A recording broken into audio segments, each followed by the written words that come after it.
Je vais pas te poser la question parce que je suis presque sûre que tu as déjà dû vivre la situation. T'es là, t'es dans un groupe, il y a différentes personnes, et parmi ces personnes, une d'entre elles te pose une question simple, anodine, et t'arrives pas à répondre. Cette personne te parle, cette personne te regarde, tu n'arrives pas à répondre immédiatement à cette personne. T'es debout face à cette personne, et c'est bizarre, mais tu te sens hyper mal à l'aise. T'as l'impression en fait que tu ne sais plus comment fonctionner avec ton corps, tu sais pas comment te tenir. T'as peut-être les mains qui deviennent moites, t'as peut-être ton cœur qui commence à s'emballer, t'as tes pensées en fait qui commencent à se mélanger. T'as peut-être aussi, tu commences peut-être aussi à avoir chaud. Et au moment de répondre à cette personne, tu perds ta voix, voire en fait le son ne sort pas. Et quand au final le son commence à sortir, ta voix est peut-être un peu faible, cassée, voire un peu bizarre. Et les premiers mots qui commencent à sortir de ta bouche, tu dois t'y reprendre à plusieurs fois parce qu'en fait, tu n'arrives pas vraiment à parler face à cette personne. Bref, t'as peut-être dû te rendre compte que face en fait à certaines personnes, par moment, tu n'arrives pas à t'exprimer. Tu n'arrives plus à parler. Face à certaines personnes, en fait, tu perds tes moyens. Tu perds tes mots. T'arrives plus à être toi. T'es plus naturel. Et peut-être que, en fait, aujourd'hui, si tu me regardes jusqu'à maintenant, peut-être que c'est quelque chose qui te pèse, voire qui te fait souffrir, parce que t'es peut-être amené, en fait, à vivre ces situations-là, mais dans différents contextes, que ça soit personnel, voire professionnel. Et t'en as marre, en fait, et tu te demandes, en fait, mais pourquoi, devant ces personnes-là, en fait, j'arrive pas à parler? Pourquoi, en fait, à chaque fois, je reste bloqué devant les mêmes personnes? Pourquoi ça m'arrive à moi?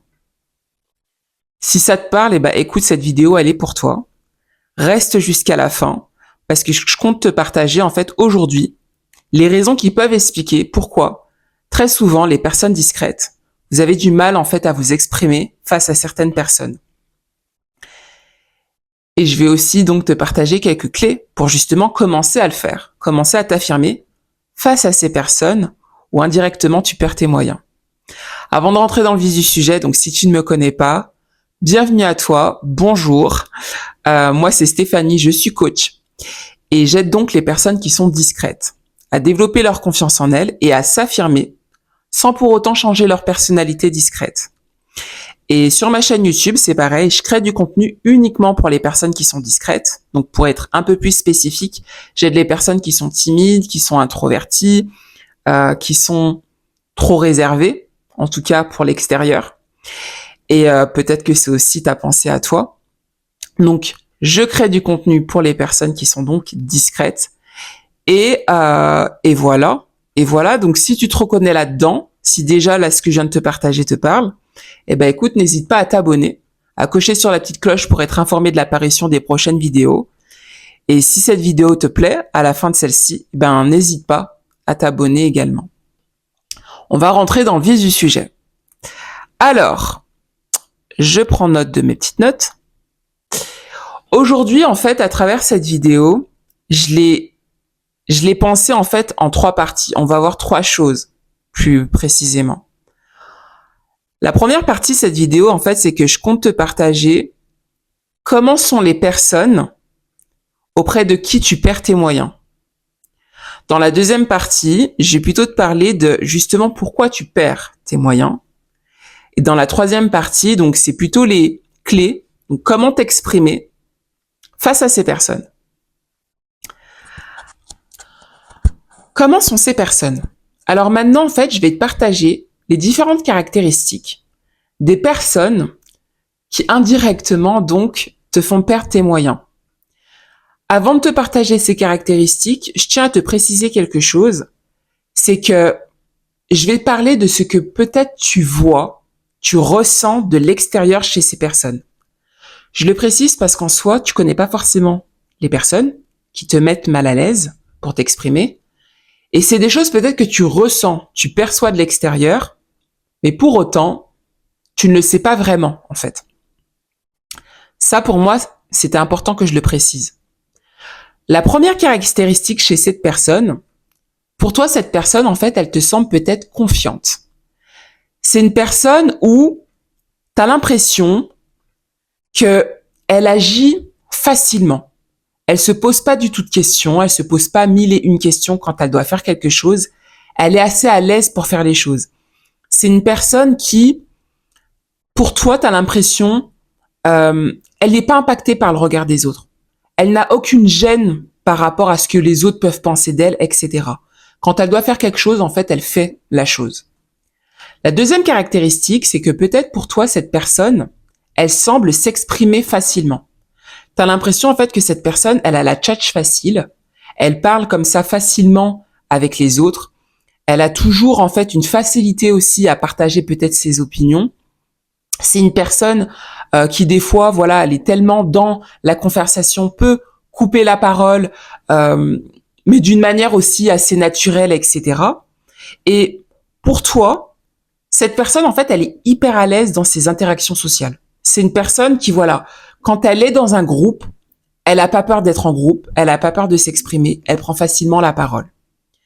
La troisième caractéristique, c'est que peut-être pour toi, cette personne, elle semble dégager une énergie plutôt extravertie. En fait, pour toi, tu as l'impression que cette personne, elle est hyper, en fait, populaire aux yeux des autres. C'est une personne qui parle facilement à tout le monde. C'est une personne également où les autres lui parlent avec une certaine aisance. Elle connaît tout le monde, les autres la connaissent. C'est pas forcément quelqu'un qui fait du bruit, mais indirectement, on la connaît, donc elle fait du bruit. On sait qu'elle est là. On sait aussi quand elle est pas là. Voilà, c'est une personne en fait qui est visible, c'est une personne qui est présente, c'est une personne qui prend de la place et aussi qui n'a pas de mal à prendre de la place et qui apprécie aussi peut-être aussi avoir l'attention sur elle et qui a pas de mal avec ça en fait. Toi peut-être de l'extérieur, c'est ce que tu vois chez cette personne-là. La personne peut-être aujourd'hui qui te met mal à l'aise, t'as l'impression en fait que c'est une personne qui est confiante, que c'est une personne qui s'exprime facilement et c'est peut-être une personne qui dégage donc plus une énergie extravertie. Voilà un peu le tableau de la personne lambda que je viens de poser, mais qui pour toi en fait, des fois, te met mal à l'aise en fait pour t'exprimer. Sans t'en rendre compte, très souvent, vous vous rendez pas compte en fait justement, mais c'est que la personne qui te met peut-être mal à l'aise, ce sont très souvent en fait des personnes qui sont un peu contraires à vous dans la personnalité. C'est des personnes en fait qui sont un peu une posture opposée à votre posture naturelle. En clair, toi, tu penses peut-être justement être l'inverse, être une personne qui n'a pas beaucoup confiance en elle. Tu penses peut-être justement être une personne à pas réussir à facilement t'exprimer auprès des autres. Et concernant donc l'énergie, toi, tu penses peut-être justement être plus une personne à être dans une énergie introvertie qu'extravertie. Donc ça, c'était déjà, on va dire, comment pour toi la personne est. Et ça joue énormément justement sur le deuxième point là que je vais te partager, c'est pourquoi en fait face à ces personnes-là, et ben justement tu perds tes moyens. Je vais te partager déjà deux choses importantes. Mais la première chose, et pas des moindres, c'est qu'en fait, perdre tes moyens, c'est quelque chose qui est normal, c'est quelque chose qui est naturel, et c'est quelque chose en fait, et c'est plutôt une réaction qui est humaine. Et la deuxième chose en fait, c'est que perdre tes moyens, c'est pas une faiblesse et c'est encore moins une fatalité. Je tiens à dire ça maintenant parce que très souvent, quand vous vivez ces situations, c'est pas du tout les choses auxquelles vous pensez. Au contraire, vous allez vivre ça et vous allez vous dire, purée, mais en fait, je suis quelqu'un de faible, j'arrive jamais à m'exprimer devant les autres, j'arrive jamais à m'exprimer devant cette personne, je perds toujours mes mots, je suis toujours en train de bugger, c'est un problème chez moi, j'arrive pas à comprendre pourquoi il y a que moi qui arrive à vivre ces situations-là, c'est toujours moi qui vis ces situations-là, etc. Bref, et vous allez vous trouver tous les défauts par rapport à ces situations chez vous, mais pour vous, c'est un problème en fait. Pour vous, c'est une faiblesse. Pour vous, voilà, c'est pas normal en fait, et c'est pas ok. Et vous allez peut-être même penser un peu plus loin, mais c'est vous dire, Bah, ces personnes, en fait, elles ont confiance en elles. Moi, c'est pas le cas. C'est un problème chez moi et ça sera toujours le cas. C'est faux. C'est faux. En toute transparence avec toi, ce genre de situation à perdre des moyens devant les gens, ça m'est déjà arrivé plusieurs fois. À l'époque, ça m'est déjà arrivé plusieurs fois. Ça peut m'arriver encore aujourd'hui d'être mal à l'aise auprès de certaines personnes. Sauf qu'aujourd'hui, je sais comment réagir. Je me connais. Je sais aussi quoi faire pour moi, en fait, être à l'aise et quand même parler devant ces personnes-là. Mais ça veut pas dire qu'en fait, à l'intérieur de moi, il n'y a pas un malaise qui se fait, en fait. C'est normal. C'est humain. Et toute personne, et je tiens bien à le préciser, toute personne n'est pas forcément à l'aise face aux autres, en fait. Sauf qu'il y a des personnes qui arrivent plus naturellement à le cacher que les autres. Et ça s'apprend. Mais je vais en parler un peu plus tard dans cette vidéo. Donc déjà ça, je tiens à te dire en fait que c'est pas une fatalité. Et la deuxième chose importante, c'est que tu perds peut-être tes moyens face à cette personne parce qu'en fait cette personne elle t'intimide. Il y a des choses qui se passent à l'intérieur de toi, il y a des choses qui se jouent. Et toi sur le moment, t'as pas forcément ces mots-là. Et tu penses pas forcément à ces choses-là. Mais peut-être indirectement cette personne, quand tu es face à elle, tu te diminues face à cette personne. Quand tu es face à cette personne, peut-être que tu l'as mise sur un piédestal. Cette personne, pour toi, elle est tellement plus haute que toi. Peut-être que cette personne, tu penses aussi qu'elle est mieux que toi. Donc tu te rabaisses face à cette personne. Et c'est pareil, c'est un jeu assez inconscient qui se fait.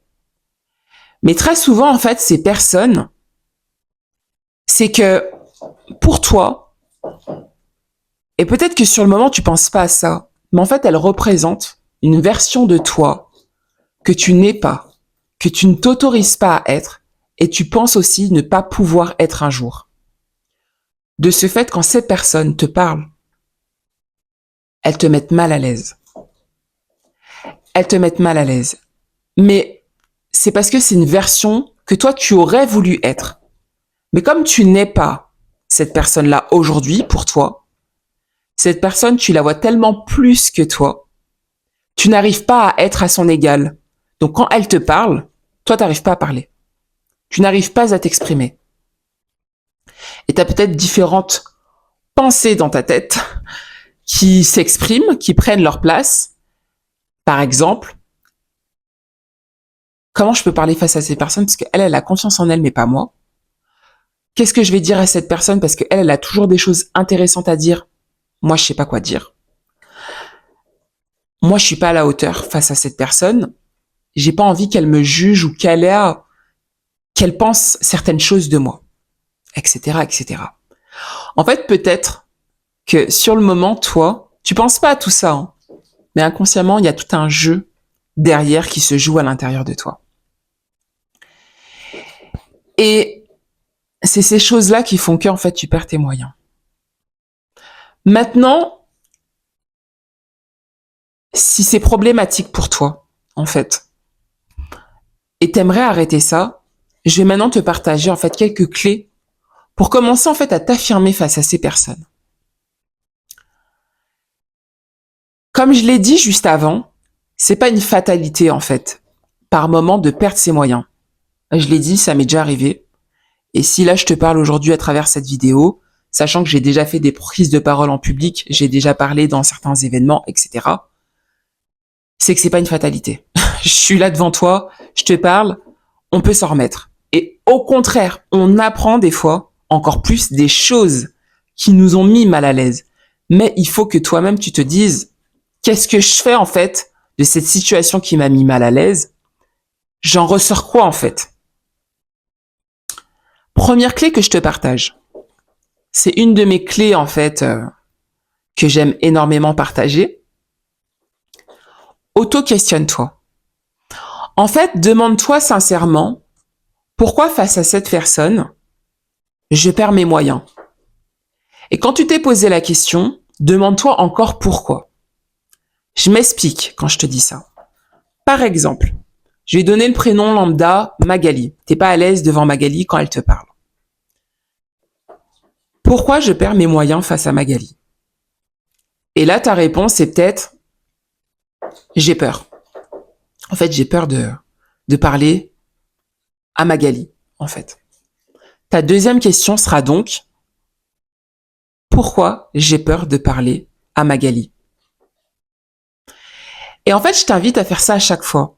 Mais concrètement, quand tu te demandes déjà pourquoi, en fait, je perds mes moyens face à Magali, tu as déjà ta première réponse. Ta première réponse, c'est peut-être, j'ai peur. Et quand tu vas te demander, mais pourquoi j'ai peur de parler à Magali, tu vas identifier, en fait, d'autres choses. Tu vas poser d'autres raisons. J'ai peur de parler à Magali parce que peut-être que Magali, je trouve que c'est quelqu'un qui a confiance en elle. J'ai peur de parler à Magali parce que j'ai l'impression que quand tu parles à Magali, elle écoute pas forcément ce que tu dis, mais elle a un petit ton un peu provocateur, provocatrice, etc. Elle est un peu provocatrice quand elle parle, etc., etc. Tu vas poser les différentes raisons. Te poser à chaque fois, en fait, différentes questions et à creuser à pourquoi ça. En fait, tu vas commencer, en fait, à arriver à la racine de ton problème. À pourquoi, justement, tu n'arrives pas à parler devant cette personne-là. La deuxième clé que j'ai envie de te partager, c'est respire avant de répondre. Sauf erreur, c'est une clé que j'ai dû partager dans la vidéo précédente. Et elle est essentielle, en fait, dans cette situation-là. C'est que très souvent, quand vous vivez la situation et que vous perdez vos moyens, vous voulez vraiment répondre à chaud et rapidement. Et c'est ce qui très souvent vous fait bugger et perdre vos mots. Et au final, avoir une petite voix, commencer à bafouiller. Parce qu'en fait, c'est pas le temps, en fait, de respirer et de réfléchir à ce que vous voulez vraiment dire. N'ayez pas peur des silences. Et là, ça pouvait même aussi être une clé. Mais n'ayez pas peur, en fait, des silences. N'ayez pas peur, en fait, d'avoir ce temps de réflexion avant de vous exprimer. Avoir de la répartie, en fait, c'est pas tout de suite répondre dans la seconde. Parce que très souvent, les gens pensent à ça. Quelqu'un qui a de la répartie, c'est quelqu'un qui répond du tac au tac. Non, en fait. Toi, peut-être, ton besoin, c'est de prendre un laps de temps avant de parler. Prends ces 2 secondes-là, peut-être, avant de t'exprimer. Et c'est totalement OK. Mais apprends aussi à accepter que le silence, c'est pas une faiblesse. Au contraire. Au contraire. C'est une force, des fois, de faire preuve de silence avant de parler. Si tu vois ce que je veux dire. La troisième clé, rappelle-toi une phrase simple. Rappelle-toi une phrase simple. En fait, trouve la phrase qui fera sens pour toi. Mais par exemple, avant de prendre la parole, avant de répondre à une personne ou indirectement quand tu es face à cette personne, t'es pas à l'aise, dis-toi peut-être que je sais m'exprimer, je sais parler, je peux parler. Ma parole a de la valeur. Là, peut-être quand je te dis ça, tu te dis non mais ça sert à rien, c'est bête. Le truc, c'est que quand vous vivez la situation, vous vous rendez pas compte, mais vous pensez à plein de choses. Mais c'est pas forcément plein de choses positives. Moi, je te demande en fait de commencer à te dire des choses qui vont t'aider à parler. Pourquoi en fait tu dois te dire que des choses en fait indirectement qui vont pas t'aider à t'exprimer? Pourquoi ça serait mieux que l'inverse en fait? Pourquoi te dire des mauvaises choses serait mieux que te dire des bonnes choses? Donc des fois quand tu vas bloquer, parce qu'il y a un temps où vous commencez, vous pensez plein de choses. Dis-toi, ok, je peux parler. Je peux parler, je peux réussir à parler, je peux réussir à m'exprimer, etc., etc. Par la suite, prends la parole. Par la suite, prends la parole. Donc, rappelle-toi, dis-toi en fait plutôt, dis-toi des choses simples pour t'aider à t'exprimer. La quatrième clé, qui est pour moi hyper importante, fais une action à la fois. T'as pas besoin de tout changer d'un coup pour apprendre à t'affirmer, pour apprendre à parler aux autres. T'as pas besoin de tout changer d'un coup. En fait, pose une action à la fois. Avance à ton rythme, en fait. Et commence peut-être par une micro-action, mais une micro-action pour toi qui est importante. C'est peut-être, de pas te dépêcher justement à répondre. Justement, quand on va peut-être te dire quelque chose, toi, peut-être ta première action, c'est de faire preuve d'un temps de silence. On t'a posé une question. Moi, je pense que, en fait, de dire quelque chose de simple avant, et je crois que c'était l'autre exemple que j'allais te partager justement, mais c'est écoute attentivement peut-être ton interlocuteur, et par la suite, en fait, Tu dis une phrase toute simple avant de prendre la parole. Peut-être tu rentres pas tout de suite dans le vif du sujet, mais si la personne elle te dit « Et toi, tu penses quoi par rapport à ça ?»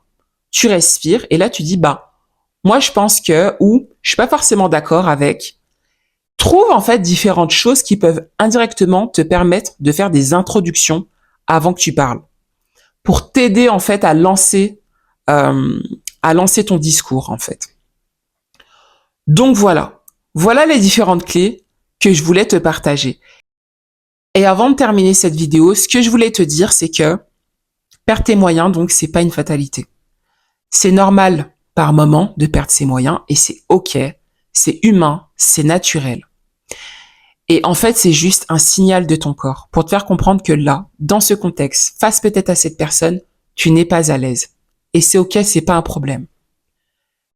C'est simplement un message en fait de ton corps. C'est peut-être les différentes histoires que tu t'es créées aussi dans ta tête, les différentes pensées que tu avais, les différentes croyances que tu as. Maintenant, en fait, c'est aussi à toi, en fait, d'écouter ce que tu te dis et de faire en sorte de changer ça, de croire d'autres histoires, de te faire d'autres histoires. Mais dès que tu commences à agir, dès que tu commences à poser une petite action, quelle que soit l'action, c'est déjà de l'affirmation. C'est déjà un pas. Ne les minimise pas, en fait. Ne minimise pas tout ça. Et à force, en fait, de faire des pas, à force d'essayer, à force de faire des choses, tu vas commencer, en fait, à te sentir capable. Et à force de te sentir capable, tu vas commencer, en fait, à développer ta confiance en toi. Et je sais que c'est ça qui est important pour toi. Donc voilà. Donc, ne baisse pas les bras. Et ne pense pas que parce que toi, tu agis comme ça ou tu fais ce genre de choses, que tu es faible. Pas du tout. Pas du tout. Donc voilà. Essaye peut-être de poser une petite action cette semaine, etc. Et dis-le moi en commentaire. Dis-le moi en commentaire ou peut-être partage-moi aussi ce qui te met mal à l'aise. Quelles sont peut-être, toi, les différentes situations où tu perds tes moyens ou comment sont les personnes auprès de qui tu perds tes moyens, etc. Donc voilà, mais essaye de passer à l'action, en tout cas à ton rythme et à ta manière. Je vais m'arrêter là pour cette vidéo. J'espère qu'elle t'a plu. J'espère en tout cas que elle t'a aidé à y voir plus clair et aussi à comprendre peut-être pourquoi ça bloque chez toi, etc.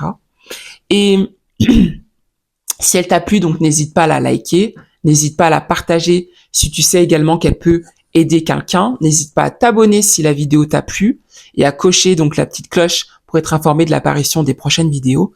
Et je tiens aussi à dire que j'ai créé donc un guide gratuit qui parle justement d'affirmation de soi et qui s'intitule donc Être toi suffit et 5 étapes pour apprendre à t'affirmer avec ta nature discrète. Donc il fait totalement sens avec cette vidéo. Si tu veux le télécharger, je le mets donc en description de cette vidéo. Voilà. Je te laisse sur ces mots. Si tu as des choses à me dire, à me partager, sens-toi libre de me les partager en commentaire. Et puis je te dis à la prochaine dans une nouvelle vidéo. Bye.